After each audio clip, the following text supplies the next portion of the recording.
लक्षात घ्या, बऱ्याच घरामध्ये लोकांना गोळ्या खायची सवय लागली आहे. ओमीची गोळी खा, तर लक्षात घ्या ओमी, रॅन्टेज, झिंटेज, पॅन्टॉम हे जे नावं सांगतोय ना, यातली कोणती गोळी तुम्ही खाता ना त्यावेळेला लक्षात घ्या, वाढलेलं पित्त फक्त एवढ्याच भागासाठी आपण गोळ्या खातोय. आपण काय करतो, गोळी खातो आणि एवढाच भाग कमी झाला की आपला गोळीवर त्याच्यावर विश्वास बसतो. काय विश्वास बसतो? जळजळ झाली कमी, तेलकट तिखट गुळणी नाहीयेत. मग आपण काय विचार करतो, बरं आहे जरा 2-4 दिवस झालं पुन्हा पित्त वाढले की परत गोळ्या खातो. समजते मी काय बोललो? आणि ह्या गोळ्याची सवय लागल्यावर हे राहिलेलं साठलेलं पित्त हे बाहेर पडू द्या.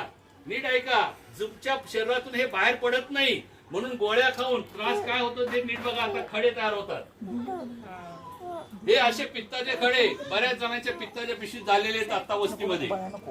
ज्यांना घरामध्ये छाती दुखतय, चमकतं, पाठीमध्ये कधी कधी त्रास होतो, तर ह्या लोकांचं पित्त वाढल्यामुळं डाव्या बाजूला जर दुखायला लागलं